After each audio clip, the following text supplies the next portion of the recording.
Hello, everyone. Very pleased to be joined by Lewie Edmondson, local boxer from Southampton, unfortunately.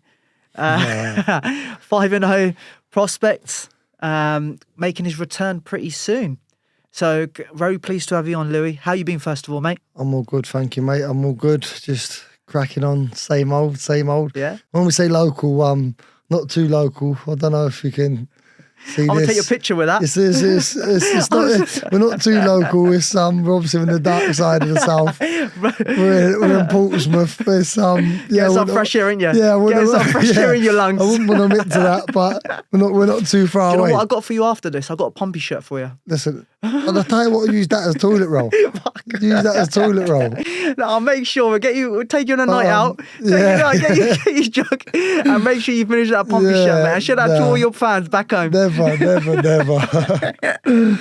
Anyway, yeah. So you're starting training, I believe, pretty soon again. Yeah. Looking to make a return back to the ring, hopefully in October time, I believe. Yeah. Depends on dates now, but yeah, hopefully get a run out in October. If not, maybe towards the end of the year. But just start going now. Obviously got over an injury. I had a couple of 2 bad injuries, so one of them couldn't be helped as it wasn't a sports injury. So yeah, we're all fixed now and moving forward, and I'm happy to be back where I belong. It's great to see you back as well, man. Yeah. But we're looking forward to seeing you fight. Tell us a little bit about your injuries, because obviously it had you out for quite a long time. You haven't boxed. I think 2021 was your last fight. Yeah, quite early on 2021. Yeah, April, I believe it was. In lockdown. Yeah, April. Yeah. So, what was the first injury? What was all that about? Basically, a lot of people that know me know anyway. I had a pilonidal sinus. Like it started off at the top of my bum, lower back kind of thing. It was started off like a little tiny lump. They cut it out. It come back. They cut it out. They cut it out maybe 4 or 5 times. Wow. And then they done a big operation, which has had like a 98% success rate. Good. But it never fixed me. I was one of them 2% that it didn't fix. So that's called like a limb flap, I believe it was called. Okay. Yeah, that never healed me. So my surgeon was saying that I'm the first ever person that he'd give up on. Basically, that he doesn't know what to do with me anymore. Wow. He was a bit upset. He didn't know what to do. He had no other options. So then I think he basically sent an email out saying, I've had this injury all through going for a long time now, maybe ongoing 5 years. It would go, come back, and I've always been on antibiotics the whole time. Obviously, and boxing? Obviously in between these operations, I had to get a black kit because blood was always pouring through. Black kit? What's that? A black boxing kit because the blood was always leaking. Like I've always been leaking, patching myself up for like 5 years. Wow. Antibiotics, the wounds wasn't healing. It was just a nightmare, day-to-day living, patching myself up, bleeding, getting changed, keeping it clean. This is happening like maybe 3 times a day. I'm having to do all of this, and in and around training, it's been a nightmare. Yeah. Having to wear a black boxing kit to stop the blood pouring through and on antibiotics, so I wasn't to my full potential. Obviously, I'm still happy with how things went, but I needed to get it fixed. It was a big issue that needed to get fixed, and alongside that, I got caught septicemia twice from it. Put me in a bad way. Yeah, it nearly killed me, so. Wow. But we moved forward, and in the end, I got put onto a specialist up in Birmingham. A surgeon called Garth Titley, and he was an amazing surgeon, and yeah, he managed to fix me, and he had to move an artery around and get real close to some vital bits and bobs, and he managed to fix me, and ever since that, I've even day-to-day life, not just training, it's been different, it's been a lot better, and yeah, it's been great. I can't thank the Birmingham Hospital enough and Garth Titley enough, really. Amazing, man. It's good. Like, how did this, obviously, it happened 5 years ago, you've had this start. Yeah. Is that when were you an amateur still, or were you a pro then? I was still an amateur. I was still been an amateur, because it's been ongoing for ages, so I haven't had a good run without having that injury, Wow. And then obviously on top of that, I had a bad shoulder injury. Yeah. So I literally got the surgeries done back to back. I had my bum fixed, so to speak. It looks like I'm glad you got that fixed, looks mate. like I've been bit by a shark. So Yeah. Wow. it's it's a bit of a bad scar, but as long as it's not bleeding, it's not open, it's not infected, and I can get on with my job, that's all that matters. Did they say how that started, or was it just something that basically when I first got it, they was telling me it's an ingrowing hair. So they didn't know what it was at first. Well, I think where they don't know, they tell you all sorts of rubbish. Yeah. You know, they tell you it's an ingrown hair. Then I got told you've had a haircut and it's stuck in your back. All sorts of rubbish. But when I got to the specialist up in Birmingham that finally managed to fix me, they was honest with me and they said, look, a lot of people can say this, can say that. Really, we don't know where this, I think it's like an infection or whatever it is. We don't know where it comes from. We don't know whether you're born with it. We don't know whether you develop it later on in life. We don't really know much about it. We know how to get rid of it, kind of, but we don't really know much about it. It's one of them things that they don't really know much about. So that's why when I'm going to the doctors, to the hospitals, I wasn't really getting no answers because nobody really knows anything, you know? So they would just keep chopping me open like a bit of meat and not really getting to the root of it, you know, not getting it all out. So every time they're cutting a little bit of it out, then it's coming back and it's still infected, so the wound's staying open. It was a nightmare, but I'm all fixed now and Good. I'm very pleased for it. And then obviously after that, it was literally after that, about probably a month later, had my shoulder surgery. Is that an injury that happened? Yeah, that's just years over ago? the years. Yeah, I had a lot of scar tissue, a little bones from all the back. boxing and yeah. stuff, don't it? So I had 2 back-to-back surgeries. Nightmare, and it's not ideal for my career, but what you meant to do, there's not much we can do around it, you know. Just have to stay strong. It's hard to stay strong-minded when you've got all this going on. You know, you want to be shining under the lights. Yeah. And how can you be? Because if something's not letting you, it's mentally, it kills you. But you got to stay strong, keep doing what you can, have some good people around you. And just keep moving forward. And I'm lucky enough to have some good sponsors that stuck by me through that. And at Chapter 8, Nathan Chalice and Langley Arb, Nick Deardine, 2 of my main sponsors that stuck by me through thick and thin, and I can't thank them enough. I guess they supported you during the time. They supported me, through the times when I needed them most, you know. And there's obviously I've got some other good sponsors too that come on board when I'm fighting, but their main 2 stuck by me through thick and thin when I was out the gym and when I need them the most. I think you've said you've known him for quite a while as well, right? Yeah. So have they supported you in the amateurs as well? Is it just when you turn pro? No, just as a professional. Good. And that obviously help you as hopefully you go further in your career. Of course, they make sure I've got everything that I need and moving forward. How long were you out for when you had your shoulder injury? How long did that whole process take? I'd say, because I was having problems with it for a while, then they was telling me physio, do this, do that. So it kind of mixed in with the other surgery. So all in all, I wouldn't know because it was getting better. And then it wasn't quite fixed, then I'd spar, then it would go again. Then that's when we decided to have the surgery and then managed to crack on now. So it's all good now. Good man. So how long has that process been for the shoulder injury? I'd say about a year. A year on just a shoulder injury. Wow. So now you've obviously come in at the end of that now, hopefully. Yep. How's your shoulder feel? How do you feel physically? Feels good now. It feels good. I maybe went back in the gym a couple of months ago and it wasn't quite healed yet. So I went back for more scans and seeing what the problem was, but then they realised it hadn't quite healed yet. And that's why it was still hurting. It wasn't new injury or the same injury. It was already fixed, but just needed a bit more time to heal the inside. And with plenty of physio and stuff. But hopefully now we're ready to rock and roll. But do you know what? People don't actually see that sacrifice that you have to do as well, right? There's a lot of behind the scenes that you have to do, injuries that people go through. You know, they've got families and stuff to deal with. And people just see the spotlight, right? Yeah, and another thing, you get a lot of people say like, they'll be like, when are you back in the ring? When are you doing this? About time we see this, about time we do this. But they don't know. They don't know what's going on. They don't know what we put ourselves through. They haven't got a clue. It's easy for them to sit back on the sofa, eating crisps, eating chocolate. It's about time he fights. It's about time he done this. But they haven't got a clue. Yeah. So it's different, you know. It's different. They don't know what we put our bodies through mentally, physically. and they don't understand. So it's quite hard, but I understand that because they want to see you fight as well. Yeah, that's it. And it's a good thing because people support you. Yeah, that's it. People want to see you fight. But I guess there's the other side of it that people are just being spiteful. Like, he's not going to come back. Yeah, he don't have it. He don't have it in him. Yeah. And they don't understand. They don't understand what we go through. But we'll be back soon. Back soon, man. Knocking people out. New and improved. Listen, you got to knock people out looking at your record. New and improved. So we'll see. We'll see. No, man. But you're obviously, I want to look more ahead. I want to look at the positive things that are coming through. So you're looking to make a comeback now. Yeah. Your 8th fight, right? Is it got to be your 8th fight? Sixth fight. Sorry, your 6th fight.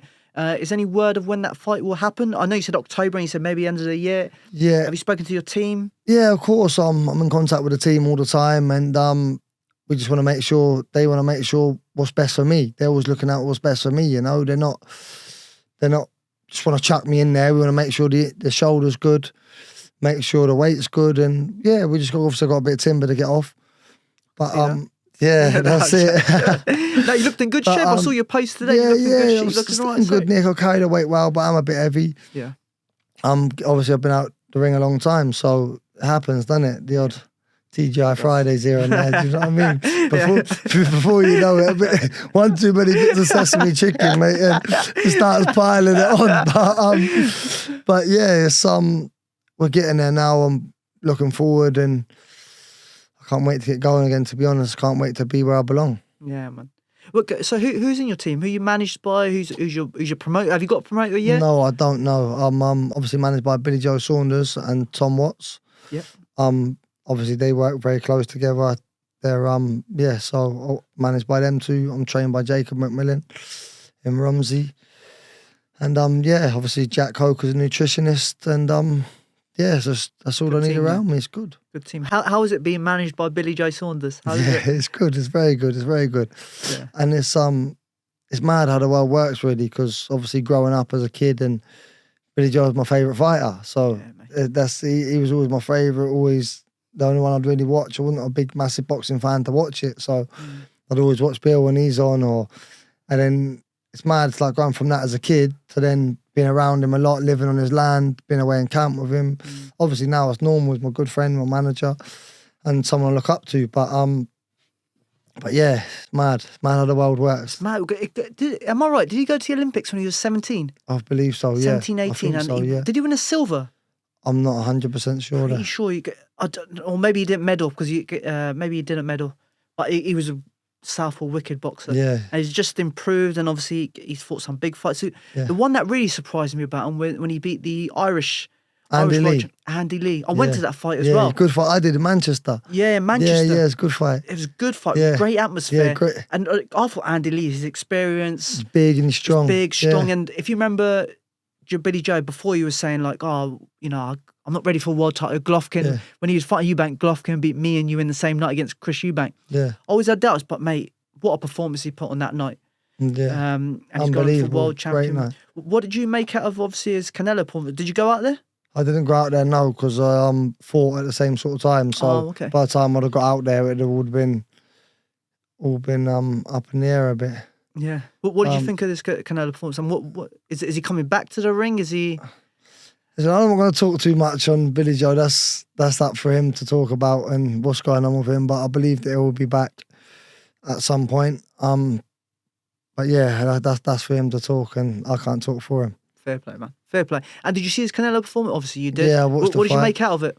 I thought it's one of them. You got caught, and when you get caught like that and you have an injury like that, then what can you do? What can you do about it? But up until that, I thought he was boxing very well. Have you seen him recently? Have you seen the eye? Has it recovered now? Again, I'm not want to talk for him, but I believe it is fully healed now. No, as long as it's recovered, that's the main thing. And you can go forward from that. And Tom Watts, is Tom Watts in the team as well? Yeah, Tom Watts is does a lot for Billy Joe and managing Billy Joe, and helps out with me a lot too. So yeah. So it looks like you're a good team there. And your coach, it's not one that I'm familiar with. He's based in Southampton. Yeah. Tell us a little bit about your coach, man. What made you want to join up with him? He's a new coach on the scene. Come through the amateurs, and I believe he was a judge as well. He's done a fair bit in the amateurs. I just saw him in the gym really when I was taking over. I've known him a long time as well. Started working with him, doing bits and bobs, and then I didn't really. Obviously, before you work with anybody, you wouldn't know what they're capable of, But since I've been working with him, his eye for boxing and his IQ, and he's really, really good. He's really good, and people wouldn't quite understand, unless they worked with him, they wouldn't know. But I believe that over the next couple of years, people's going to be hearing his name. Mm-hmm. And you're first on the scene and stuff. And you obviously have been trained by some top people. Yeah. I think Ben Davis said you've been out in America a few times, I believe you said. I haven't been out to America, no, but I've been in a gym trained. Marbella, sorry. Yeah, you said Marbella I trained with Mark Tibbs. Yep. Done a bit with Ben Davison. Yeah, I've been everywhere. I've been about a little bit, So you've got your experience and that this guy's got good potential. Yeah. What was his name again? Sorry. Jacob McMillan. Jacob McMillan. And he's he looks out for the best for his fighters. He's got that personal connection. He cares. Good. He's he's a very good man, very good coach. Amazing, man. And then you got your strength. No, your nutritionist. Yeah. Jack Cokes. Yeah, I haven't worked with Jack too much. Oh, okay. So this will be our first camp together. So we'll see. I've got to say about Jack Cokes, I spoke to him recently, and he says that you're the best talent he's seen, and he's been around some good talent. Yeah. So he speaks highly of you. Yeah. He says you've got loads of potential. Obviously, it's just down to you to put in that work to. That's it. To do it now. So yeah, I guess what sort of weight is it that he's trying to get you down for your next fight? We're gonna see how it goes. So it's no pressure on the weight. No, that's it. No pressure, no rush. Get the weight down. See how I feel. See how I'm performing. I'm gonna go from there. But I think I'll be doing super middleweight. Super middleweight, and you're quite big for super middleweight. Big super middleweight. Yeah. Today you're quite big for that weight, which would be good. And I want to go right back to your amateur days. Let's take it away. Let's go take it. I haven't touched base on it. We were so into that conversation, but I'm quite intrigued about your amateur days because you were quite a good amateur. Yeah. You boxed for England. Did you box for GB and stuff as well? I didn't get on GB, no, not full time. Yeah. But you had camps. I was up there. I had a couple of trials up there. Yeah. Hey, how many amateur fights did you have? 60 I had. 60 amateur fights. And what age did you start boxing? I was 11 when I started boxing. That's quite young. I think it's a good age, really, because you get a lot of kids that start boxing when they're 5, 6 years old. And they lose the by the time they're 15, they're sick of it. So I think it's a good sort of age, 11, 12, it's good. And what made you get into the boxing? Basically just growing up, really. Up where my nan used to live on the estate, Bassett. A lot of my friends used to live up there. I used to go up to see my nan and made some friends up there. They was boxing, a couple of years older than me, so I wanted to get involved. All the boys are doing it, so get me involved. So yeah, I started going, enjoyed it, and then never looked back. Amazing. And who were you amateur with? Stuart Gill and Golden Ring. Yeah. That's where I had my first fight, and that's where I had my first amateur fight, and that's where I had my last amateur fight. Amazing. So I've known Stuart Gill for years. Probably just about the same period. He's always around the circuit. Yeah. He was the head of Southern Counties and stuff as well. You boxed for Heart of Portsmouth, didn't you? I boxed Heart of Portsmouth. I remember slapped about a few of your gym mates. Easy. And do you know what? They were good boys that you beat as well. I'm not gonna lie. You Ben Bull, wasn't it? You competed against, and you beat Mateus. That's it. I beat Mateus twice, and I beat Ben Bendel as well. Both good fighters. Yeah. I joke, but yeah, they're good fighters. Both of them. Both of them national champions. Yeah. I beat both of them. So yeah. He was a junior national champion, I believe, Ben. And Mateus won the CYP, is it CYP championships? Yeah. Did you win any of those as well? I won both of them, yeah. Did you? Yeah, I won both of them, yeah. Obviously different years to them. I think they was 96 kid, I think. And Mateus was the same year as me because I beat him in both championships. Yeah. It's a shame Mateus wasn't still boxing because he was a good little fighter. I don't know whatever happened to him. He started working in a nightclub or something like that. He was tough, but he was game. Yeah, man. He was game. Yeah. We used to I was 60 kilos. I used to spar those boys quite regularly.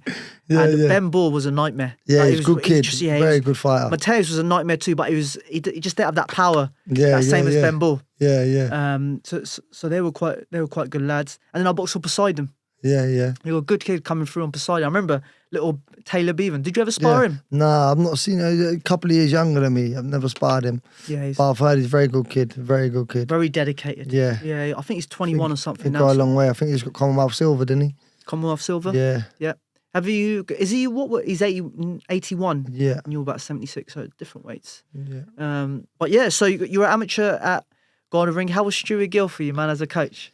For Stu, for me, it's more than a coach. Stu's like been a big figure in my life ever since I walked in the gym. It's we've always had that connection, and yeah, he's more than a coach to me. Stu, he's a good family friend, and it will always be that way. You know, it's it's more than a coach, but he's to love him, train him. He's good days and bad days because he'll tell you when you're messing up, and he'll let you know about it. You know, so. He's got some mad stories. Yeah. He's got some mad stories. I remember going down here, I was like, rah. He's telling me some crazy stories that he's done when he was an amateur. Yeah, he's mad. He's only got one DVD of him fighting ever, but I've got it. He's probably looking for it back, but I've still got it. So, did he tell you Stu, if you're watching, I've still got your DVD, mate, and we'll bring it back to you. I'm not going to tell you the full story, but did he tell you a story about when he had to make weight? About the sort of things that he had to do to make weight? Probably, mate. Probably. We've we've done so many long trips over the years, 6-hour drives. I'll never forget them days, driving 6 hours down to Devon on a Friday night just to go and box. Maybe it's just me fighting, you know? It's like driving up to Liverpool, just me fighting. It's going on for years, you know? So it's crazy. And then, yeah, so he supported you along the way? Yeah, all the way. And even now, we still speak on the phone probably 2 or 3 times a week. Yeah. It's like, it's good. What's he doing with himself He's now, a good man, Stu. He's still coaching. Down Golden Ring. I think he's got to help out with a few other coaches, a few other good coaches down there. Good. And just loves it, doesn't he? He loves it. I don't think he'll ever leave the sport to the day he dies, I don't think. As his boy, what's his boy's name? He's just turned pro? Lennox. He's not turned over now, no. He's I think he's in the process of it now. How old is he? About 21, I'd say. 21, Southpaw kid, good fighter. Yeah. Did he do well did he do anything in the amateurs? I think he's got to a few finals. I don't think he's won any titles, but I think he's got to a good few finals. Well, okay. A good kid. He's always up there. He's always in the mix. He's a good fighter. Someone to look out forward to in the future. Definitely. Amazing, man. And how about in your gym? Is there any fighters now in the pros that you're training with? There's there have a few pros in the gym. Joe Pickford's in the gym quite a bit. Pickford training yeah, Joe Pickford. He's training with a trainer in Bournemouth, but he's in our gym quite a bit, ticking over and doing a few bits. So he's a big puncher, isn't he? Yeah, he's a big puncher, Joe. Good fighter. What weight is Joe? I think he's a super welter. He's big for the weight and he's tall, 6'1" or something, 6 foot. Yeah, and what's his record? I don't 100% know. I think he's like 19 fights, 19 wins, 18 KOs. It's amazing, isn't it? Something like that. I want to see him in some big fights. I'll tell you who else is a big puncher under Frank Warren. I don't know if you know him. Sam Noakes. Yeah, I know Sam. Have you seen him fight? Yeah, I know Sam. Yeah, I was in that I-Box gym for a bit. Oh, were you training there? Yeah, I was training there for a bit, so I know Sam. Who's the coach? Lee, is it? Who's the coach? Al Smith. Al Smith and Eddie Lamb. Yeah, you got what a stable they got over there. Good stable. And we did a sit down with Sam as well. 60 kilos, but he's big. Yeah, he can punch. I want to see a fight with him and Mark Chamberlain, local Portsmouth, same weight. I think that's in the pipeline for maybe a British title or something like that. I feel like it needs to happen. Do you know Mark Chamberlain? Yeah, he's based in Southampton as well. Yeah, no, Mark. He's a big puncher as well, right? Very well. Another top fighter. So, what do you reckon about that fight, man? It's a tough situation, isn't it? I know both lads as well. Yeah, they're 2 top class fighters. I know them both, and I'd like to sit on the fence on that one. I won't be putting no money anywhere on that one. It's yeah, I wouldn't know. I wouldn't want to call it. I wouldn't. It shows you how good the domestic scene really is there as well. Yeah. What are they, lightweights? Are they lightweights? Yeah, 61 kilos. But the scene is booming at the moment. Yeah. Saying about booming, you got some good people in your weight as well. Light heavy. We've got super middle, light heavy. Super middle. We've got some good champions there. If you're considering moving up to light heavyweight, which is quite big for your weight. Yep. Is there anyone that you like to fight around that? Obviously, we've got a new English champion now. Yeah. You've got him. You've got the British champion. Was that your local boy, is it? My local Joel McIntyre. Yeah. Yeah. What do you think of Joe? Yeah, I think he's all right. Yeah. I think he's all right. Don't get me wrong, I'd fight him in a heartbeat. Fight him tomorrow. Yeah. I've been out the gym I ain't been out the gym a year, but you know, I've had a few injuries and that. I'll fight him tomorrow. Never mind when I'm raring to go. But we'll see at the Saints Portsmouth. Why not? Why not? That's what I mentioned. What a fight that. What a build up that'll be. It'd be good. Saints Portsmouth, English title. Why not? I don't know about that. Now you're saying Pumpy Saints. I don't know who I'm going to go for. You know what I mean? You'll be a Southampton fan for that fight. Listen, I don't think you Portsmouth. You're not loyal. You're not loyal. So I think I think you'll have a Saints top on for that fight. I think. Do you know my mum's from Southampton? You're half and half. I'm half and half. Yeah. 50-50. 50-50. I'm mixing between the two. But no, is that a fight potentially down the line that you're like? Why not? Why not? And it doesn't even have to be down the line. Let's get it on soon, you know. He's looking for a big fight, isn't he? Yeah, he's English champion. He's probably looking for a British title shot. So it probably don't make no sense for him to come and fight me, really. But get a couple of wins under the belt and he might not have no choice. So let's see. It'd be interesting to see which way he goes. Yeah. It'd be interesting to see which way he goes. Obviously, is it Dan Aziz, the champion at that weight now? Good fighter, Dan. Good Very fight. good fighter, strong Dan. fight. Have you sparred him? Yeah, I sparred Dan. I boxed Dan in the amateurs. Did you? Yeah, I boxed Dan. Sparred him as a pro a good few times and I rate him highly. How'd you get on against him in the amateurs? I beat him in the amateurs, but as we know, it's a whole different ball game as a pro. What's the biggest differences that you see in the amateurs and the pro? Now you've had 5 fights under your belt. It's only got 3 rounds, isn't it, in the amateurs? It's only got 3 rounds. Is it 3 2-minute rounds? 3 threes was doing. As a junior, As a senior, 3 threes was doing. Oh, you boxed him as a senior? Yeah. Okay. It's one of my last amateur fights. Oh, okay. But yeah, I think Dan Aziz is a good fighter. I don't think Joe wants that fight. Really? Nah, I don't think I think he does, maybe. I think he wants it. I don't think it's good for him. I don't think that's one he's going to win. But we'll see. Time will tell. Time will tell. Do you see yourself moving? But as I said, you're quite big for the weight. Do you see yourself moving up to light heavy? I'll leave that down to Jack. That's his job. Okay. That's his job. I guess it depends. As you're growing as well, you're 26 now, aren't you? Yeah, that's it. We'll see how we get on. We'll see how we get on and see what the team thinks and we'll see from there. But I think I'll be a good super middle. So we'll see. We'll see how it goes. Yeah. So have you worked with Jack so far? And obviously it'll be your first fight working with him. You just started camp recently. Yeah. Has he given you any sort of food plans, anything to go by? Yeah, where he lives local, he does the food for me. So not only does he tell me what to eat, he's cooking it for me, you know. So everything's easy, not easy, but because nothing's easy, but it's easier, shall we say? Yeah. Yeah. So it'll be interesting to see how he gets on in your camp. And I just want to go back to your, not back, but to your last professional fight. You've had, obviously, you had a few learning fights, your first 2 or 3 learning fights, but then you were stuck right in there. I think John Telford you fought. Yeah. He was 11-2 winning record. Yeah.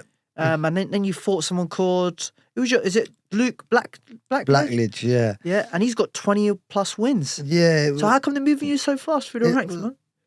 I think they believe in me, the team believe in me, you know, and obviously, but yeah, Billy Joe believes in me and he's looking at these fights and he knows what I can do, so he's got faith in me. Even for the John Telford fight, I think people were saying, Bill was too early. Obviously, Lou's only had 3 fights.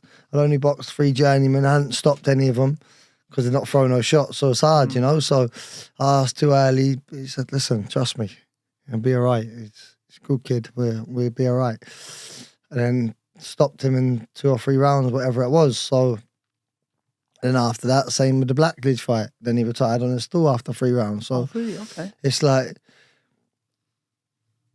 it's good to, obviously some fighters are deluded, but you got to have a good team around you that knows what you're capable of and the right fights at the right times, you know. But we don't want to sit round. Some fighters are there boxing 10, 15 journeymen. What's the point? What, to sit in a pub and tell people, I'm 15-0. Yeah, 15 fights. But they box nobody. Literally nobody. So We don't want to do that. Obviously, you got to make sure you get getting your ring time, and you're making sure the right fights at the right time. But I don't want to sit around for ages. I want to get stuck in. I want to be in the fights that people are talking about. The people that come to watch me are talking about. Man, when he fought him, that's a great fight. He just, so. Amazing. Yeah. Hey, how was the build up to the John Telford fight? Was any banner in the background? What was going on? It was all right. It was all right. Not too much was said. Not too much was said. It was all right. Funny enough, Jack Coke, obviously, I don't know, maybe works with his nutritionist, but I wasn't working with Jack at the time. And Jack was talking a bit of rubbish. I think he thought it was a little bit too early, so we was laughing at Jack. Jack was talking rubbish to you? Yeah, not to me, but to a few people. So we was giving Jack some stick, telling him that his mates fighters getting smoked. And then obviously after he did, we was laughing.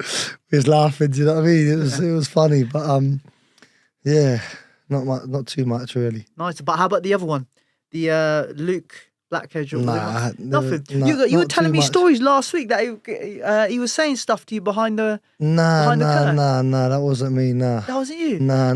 Did you say to someone, "Oh, you're getting smoked in the tomorrow"? Nah, it wasn't Blackhead. Which one was that then? Who was that? That was John Telford for the. Was that John Telford? Yeah. What happened there? It was just I had a persona, but on the weigh-in day, the whole persona changed. It completely changed. It's all right being a certain way, but you still got to get in there and fight at the end of the day, ain't you? So it's all right. Do you reckon your persona intimidated him though? I'm not too sure. I think when it come to the fight, I think he bottled it. He realised what was going on. Yeah, that's what I mean. So you did intimidate him, didn't you? When it come to it, I think his ass fell out, but it's all right. I wish him all the best. I don't know if he's still boxing, and yeah, that's that. Sick, man. And who are you looking to say in the next? Hopefully you fight at October or the end of the year. Yeah. What's your next goal in the next year, man? What is it you want to do? Well, I'll leave that down to my team, to be honest with you. I'll leave that down to Billy Joe and Tom. But I want to get back in the ring, get fit, get busy, and show people what I can do. Whoever gets in the way, I'm not asked. I'm not bothered about boxing anybody. I don't look at no fighters and think, wow, there's nobody. So whoever they put in front of me, we'll get it on with. I'm not asked. As long as I'm fit, I'm strong, and I'm injury-free, whoever wants it can get it. Cool, man. Fair play. That's it. I'm not going to sit here, him. We'll see. So what, you'll fight anyone? I'm not asked. I'm not bothered. Yeah. Nah. And I think that's a lot of problems with these fighters these days. They want to beat around the bush and mess about for too long, and really they just want to grow a set of balls and get stuck in there and get it on. Do you worry much about your O? Nah, listen, I know how good I am. I know what I can do, so I'm not asked. Listen, I'm not sitting here worrying about that because we're not looking for no losses. We're coming for wins. Wins. Strictly wins. Whoever. Whoever. I'm not asked. Yeah. Sit here worrying about that. Do you know what I mean? I think a lot of fighters worry about that too much when get stuck in, make the big nights, make nights people remember, Well, what's your biggest trait that you think you bring to the ring? What do you reckon makes you different from the other fighters? Listen, all fighters have got something in us. That's why we do it, because what normal person wants to go and get punched in the face for a job, Yeah. It's like, so a lot of fighters have got a lot of different things, but I'm different. I know what I've been doing for years. I know what I've been. Is it your skill I know what I'm capable of. Yeah. Listen, there's loads of good things about a lot of fighters, but we'll see. But one thing I've certainly seen is definitely your skill level. Yeah. I've seen a few of your fights, and I think your skill level, even at this experience that you've got, is still, good. And you only got to get improved now. Hopefully, you're getting back in the ring, and you're learning all the skills, and you've got a good coach and a good team around you that support you. So, talking about skill, what did you think of the fight recently, Anthony Joshua and Usyk? What was your opinion on that? I think it was a good fight. Obviously, to some people that don't like boxing, or they like boxing, but they don't know too much. They say, "Nah, it was a boring fight. This, boring fight that." But it's because they're both so good and they both know each other, and cancelling each other out. And I think it was a good fight. I think Joshua was better being lighter. Yeah, I think it was a good fight, but I just don't think he'll ever beat Usyk personally. It's so crazy about Usyk because it just shows you that it's not about how much. I don't know how to say it, but he took some big shots from Joshua that night, and he come through. He rid him and moved. He rid him and he moved. Yeah, and he took once or twice. He got caught, but he was able to come through it. Through it. It shows you it's about what's in you. You can take a shot, but then you got to be able to get through that hard times and come through, and that sort of. That can intimidate your opponent. Yeah, of course. He wasn't getting caught too clean, was he, really, on the chin? So he wasn't, man. He was half riding it a little bit. I think that helped him out a bit because Joshua looked strong. And he looked strong. For a big guy. Sharp. He looked sharp and his footwork looked amazing. Yeah, man. Well, what do you reckon it is? Obviously, your experience in boxing. It's the best I've seen him, I think. Best I've seen both fighters. Yeah. Especially in the 9th round when Joshua put it on him. Usyk, he was still right, as you're right, he's riding the punches, but he took some, and then he come back just as strong in the 10th round. Yeah, no, and I was like, "Rah, this guy, man." This guy. So what do you reckon it is with inside these fighters too? I don't know. He's born with it, I think. Otherwise, we wouldn't be doing the job that we're doing, you know? Yeah. Are you quite a religious man yourself? Faithful man? Not too religious, but I believe there's something, and I'm not like 100%, but I believe there's something going on. I don't know what it is, whatever you want to call it. Of a lot of people, I don't know what they say, you know. Some people might believe in this, some people might believe in that. I believe there's something going on, definitely. Yeah. And energy-wise, I feel like it has effects and knock-on effect, whatever it may be, whether you want to call it God, whether you may call it Allah, whatever you want to call it. Yeah. But I feel like there's definitely something going on energy-wise, and you can believe and think things into happening, definitely. But because the reason I ask is a lot of people believe in faith before they go into the ring and stuff. You know, they have put it down. That's why I asked you, like Usyk's big on it. He thinks everything's not him. It's all down to God. Khabib was a big believer in God, in his sort of way. But is that something similar to you as well? Yeah, so. But then I believe there's probably a lot of fighters that don't get spoke about that believe in that and get knocked spark out. So it's all right. Yeah. It's all right. It's all right thinking that and believing that, but people don't talk about the ones that it works for. You know, people don't talk about what about him? Like, he got knocked out in the first round, but he believes in it. You know, so it's like it's you've got to have the skill set, and regardless, I feel like it can help you, and mentally maybe there is an energy that pushes you forward, or who knows, or maybe it's in the mind, or makes you mentally stronger. I don't know. Whatever it may be, I feel like it helps some people. Yeah. The only reason I mentioned those fighters because they're the ones who really, like, if you see Usyk back in Ukraine or whatever, he does some crazy stuff back in there for his faith and stuff like that. And Khabib obviously does it wherever he's from, Russia and stuff. Yeah. So it's quite interesting to see if that has a big effect on you as well. Yeah. But I think in you believe in yourself. Yeah. More down to anything else. Yeah. Amazing, man. Cool. And I also wanted to say about, I want to go back to your amateur. So you Bemball. What national championships did you win? I was in the youth ABAs. How old were you then? 17 or 18. Was there. Wow, okay. And then that was your first one, 17, 18? Yeah, first one, yeah. I was always fell short in like the semi-finals, finals with like the schoolboys, you know. To the same kid, funny enough, a couple of times, yeah. So who was that? A kid called Lewis Murphy from Woking. Okay. He's not about on the scene no more. He's never turned pro or nothing. But he was a good kid. We had a couple of good fights. And fell short, but it's one of them. It was kids, it never matters, you know? Yeah. It's I feel like when you're an amateur you believe this is everything.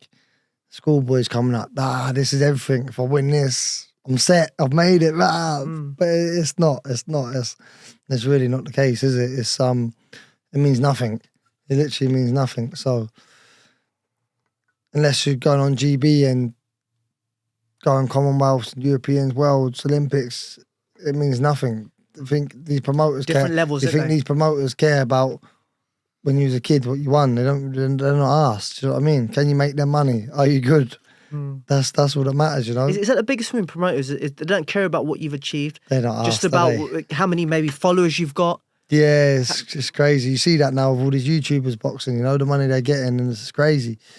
But it's yeah, it's one of them. Yeah. Saying about YouTubers, or influencers. Yeah. You've been recently training. What's she, an influencer, YouTuber? I don't know. I don't know what you. What is she? Explain to the people. I don't know what you want to call it. YouTuber, TikToker, porn star, OnlyFans model, Instagrammer, all rolled into one. So whatever one you want to pick, really. So how did this come about? Who was the one that you were coaching? What was her name? Astrid Wet. And is she from Southampton? From Portsmouth. From Portsmouth? Yeah. Oh, okay. Yeah. So I was training her for a fight. She never ended up fighting for some reasons of her own. Yeah. But yeah. How was it training her? Does she have the fire? Does she have the dedication? Yeah. She's dedicated. She's decent. Yeah.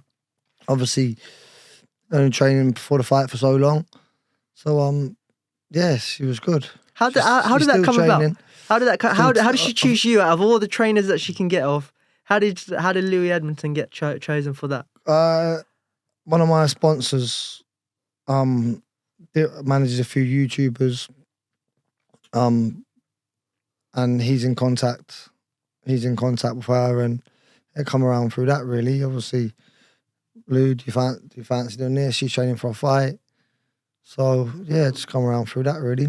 Has it had a positive impact? You've now seen the other side of boxing, coaching someone, going through, instead of the process of getting ready for a fight, now you're coaching somebody. How has that process been different? It's obviously it's different, but I feel like I've had good people around me. So it's what we do, it's what we know. So it's being on either side of it. It hasn't always got to be about us, you know. It's it's all we know, isn't it? So it's second nature to us. Yeah. Coach, and you obviously give her that experience that you've got. Yeah. How to handle certain situations when you're under pressure in the ring. Yeah, and I feel like a lot of it, that's what it is, you know. It's how you act in certain situations, how you react to certain things, and it's like, I think that's the main part of it. Once you learn how to box, you know how to box. It's especially in them sort of fights, 3-2 minutes or 1.5 minutes. Is that what she was gonna do? I think so. Yeah. Yeah, they wanted 4. It's 3-2s. It was gonna be, and it's all we know, you know. Especially coming through the amateurs, it's pretty basic, really. Teach them what they got to do. And then get them sparring, get them familiar, shots coming at them, and that's it. I'm going to say it, you're probably not going to say it, but I saw some of the build up to it. Yeah. And I thought it was crazy, man. Yeah, man. Some of this YouTube boxing I respect. You got people out there that want to improve themselves, not only in boxing, but as a person, which is why we get into boxing for, I feel. Yeah. That's why I got into boxing for, and I can respect that side of it. But there's a different side of it. There's a dark side, I feel, of it that I'm not such a fan of. And I don't want boxing to be tarnished through that. Yeah. And what's that? Well, people trying to make money from it. Yeah. People trying to put a bad influence. Yeah. Boxing is about inspiring and trying to inspire other people. I think there's some good bits and bad bits about it, like as in anything. I've seen a lot of it that's given some people opportunities that might not have got opportunities. So I think that's good. I think it's not so good that maybe some fighters are going to get hurt. Excuse me. Bless you, mate. Yeah, well, hay fever kicking in, mate. Is it? Well, yeah, a good one, mate, in this weather. But yeah, I feel like some people might end up getting hurt. But hopefully people just being aware, being careful, taking care of their fighters. They got good people around them. And yeah, it is what it is. It's happening all the time, isn't it? So seeing more and more of it all the time. You are. I think you hit the nail on the head. As long as people are being taken care of at the ring, because it is a dangerous sport. Yeah, and that's the main thing. As long as the fighter's safe, that's the main thing. Both fighters get home safe to their families, go to their job or whatever they're going to do. I don't know. But as long as the fighters are safe, that's what it matters. Tyson Fury's big on that, isn't he? Yeah. I see Tyson Fury, like, just before he enters the ring, before Klitschko, before Deontay Wilder, he's praying for his opponent that he leaves fine. He can go back to his family, and his opponent can go back to his family. And you got to respect them for fighters that want to do that. Obviously, because you're going in there with that mindset of trying to hurt somebody, right? Yeah, that's it. And it's like, obviously, seeing the build-ups, people talking shit, saying, I want to do this, I want to kill him, or I don't like any of that. It's disrespectful to the sport. It's a sport at the end of the day. You're there to make your money. You enjoy it, doing something you love. And that's the truth of it. You want to sit there saying, I want to do this, I want to do that. They're full of shit. They want their money. They want to enjoy the fight. Hopefully it goes well, and they want to get out of there and go and see their family, family and friends. So all that rubbish, I don't like listening to it. You know what? I'm looking forward to seeing you on some of the big, hopefully seeing you on some of the big shows, man. I think you'll be entertainment. Yeah. I think you'll give your opponent so much shit. It'll be good. We'll see. Time will tell, won't it? Yeah. Time will tell. We'll have this chat again in a year, and we'll might be eventful, eh? Yeah, man. And how about your support? You've got quite a few, obviously. How has it been, people supporting you in the Southampton area, in the Portsmouth area? It's good. I'm not too sure about the Portsmouth one. I'll probably get kicked about, I'm supporting you, mate. I'm supporting you. But, it's good. It's good that Southampton people get behind the boxers, which is good. I like to see it. Always take a good crowd to the fights. Good. Obviously, the last few fights have been behind closed doors, so they haven't been able to come. So I'm pretty sure when crowds are allowed back now, so when I get back in there, there'll be a lot of wild Southampton fans. Well, I hope they're wild. I've been to your stadium. It's like a library in there. Yeah. you want to come to Fratton Park, mate? You want to come get a real atmosphere, mate. You know what I mean? Yeah, Fratton Park, mate. Some funny old sights in there, I bet, in the crowd. I bet there's extra fingers, extra toes. I bet there's all going on. It doesn't matter. As long as you've got a good atmosphere. I bet it's all going on. Honestly, I nearly fell asleep in your stadium. I was like, what is going on here? Am I, mate? Yeah. So you got to work on that aspect of it. You was on a tour, weren't you? That's why you was on tour. No one was there. No, do you know what? It's fully packed stadium, mate. Fully packed stadium. I had more cheering from the away fans. To be in there. No, but it's a great stadium you got there. Yeah. I know a few of the people in there. You obviously know some of the Batties and stuff like that, and they're quite involved in the club. So I guess you got a good fan following. How about your family? It's good, yeah. But for all my family and friends come, obviously they love it. It's the support. Are they nervous, your mum and? Yeah. She gets nervous, but I think she's used to it. I think she's normally hiding behind her hands for a few rounds. So then, what? Is he winning? And once I'm doing all right, she's like, relax, Watch it back on a few of the videos from the amateur days and you can hear her having a panic attack, but she gets used to it, She gets used to it. I remember, I remember my mum, in the first fight, she was like, yeah, Terry needs this. Because I was quite excited. He's like, he needs... Is she hiding? No, not in the first fight. She was like, nah, first fight. She was like, nah, this is good. This is, erosion. But then after third, fourth, fifth fight, she said, Terry, I don't want you to do this anymore. Yeah. I'm getting good now. I need to carry on. For the first one, you're probably playing up, weren't you? She was hoping you get a good smack on the head, maybe. I think that's what it was. He deserves it. He deserves it. But when I won, then she was happy. That's what that matters. Yeah, of course, buzzing. Just can't beat that feeling, can you? When the hand's being raised and everyone's come to watch you, and you can't beat that feeling. Yeah, man. That's the biggest one. I don't know if you felt this, was when you have fights and you have people say, I want to come watch you. Yeah, of course. I think that added more pressure to you. Yeah. And it's how you manage that, really. Yes, I think you get like that at the start, but you get used to it, don't you? And it's like... got used to it. I think after, I had about 38, I think, and after like the 10, 20th, I was like, mate, it's just natural, you just go with it now. Yeah, it's just another day in the office, isn't it? Yeah, man. It's like walking to the shop or whatever, Yeah, man. Another day in the office. Quality, man.